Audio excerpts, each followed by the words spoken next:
Last week, Pope Francis continued an amazing streak of tolerant and understanding and compassionate quotes. He's talked about homosexuality, understanding for downtrodden communities, and this last week he talked about capitalism. He talked about different ways that we can set up the economy and the consequences they have for poor people around the globe. And a lot of people took it as, rightfully so, a pretty strong attack on out-of-control capitalism.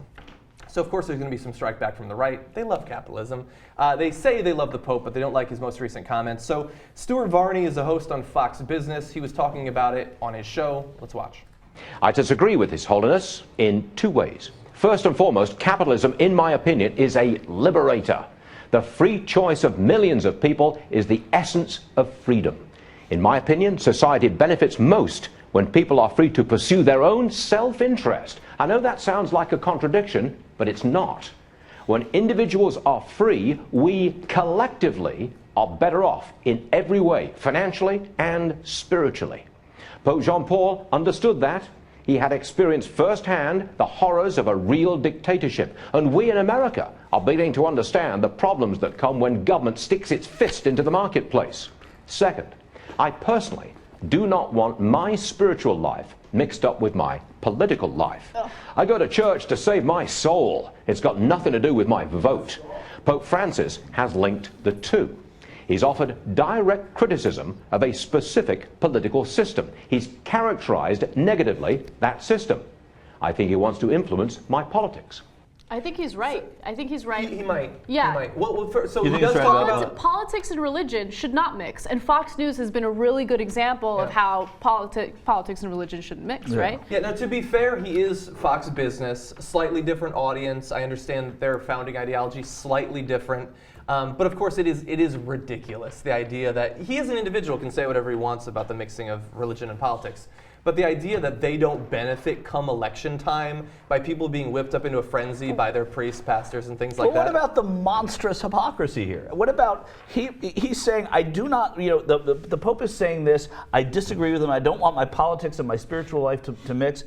But it was okay. He cited Pope John Paul II condemning communism. I mean, that's the most hypocritical thing he could possibly say. So talking about, basically you talked about the straw mans, and I like that you brought that up because it seems like to this guy who's supposed to be an expert on economics, he's a host on Fox Business, there are only two ways you can set up your economy. Either you're a free market or you are Red China, I guess, which now is moving towards a free market. Right. Yeah, but that's not how the economy actually works. Of course. You need a mix between the private sector and the public sector. In this case, Pope Francis was specifically talking about trickle-down economics and how it isn't working.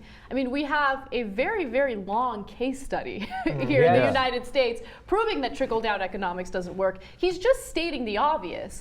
And the commentary that this host gave on Fox Business was inaccurate, right? It's inaccurate of what the United States stands for. So he's 100% in favor of individualism, where he's saying this is liberating. Capitalism is liberating. You're supposed to be out there looking out for yourself and not your fellow American. But that goes against the religion that Pope Francis is preaching, right? That's the religion that's supposed to say, help your neighbor, help the poor. And that's why I love the fact that this Pope is changing the tune of Catholicism. And capitalism liberated those people in Bangladesh.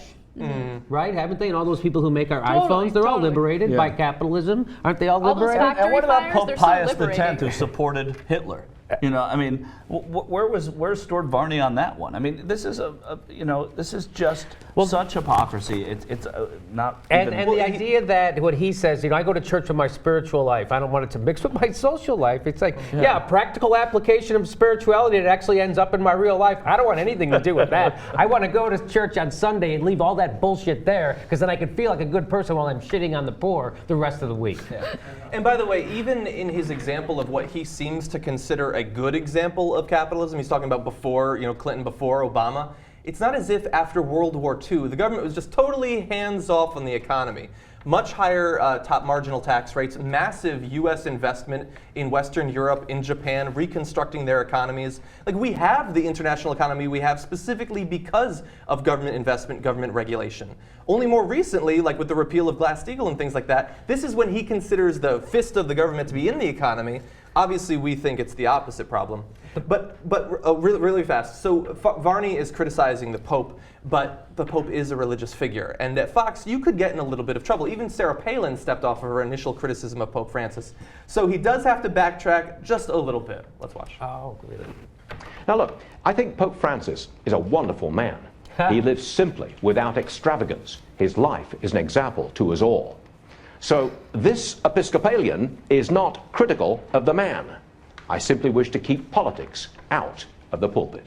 I love that. His life is an example to all of us, an example that I would never follow, ever. Right. Because that looks like hell. By the way, shouldn't he have told us in the first piece that he was an Episcopalian? Maybe he did, because I didn't see it in its entirety. But I thought the entire time that he was Catholic, me too. and he's been going to church, and it's his opinion on his Pope. So so by the way, the hypocrisy thing may be not as bad as I thought, because he's not a practicing Catholic, yet he still is talking about keeping religion out while talking on television. But did you think that he was? If you had just asked me, I would have guessed that he probably was Catholic. Yeah, after hearing But the with first. the accent, who knows? Because Catholics don't have accents. No, that specific accent, I would assume that he could be Anglican or something like that. I think Roberto Lopez would have a problem with that.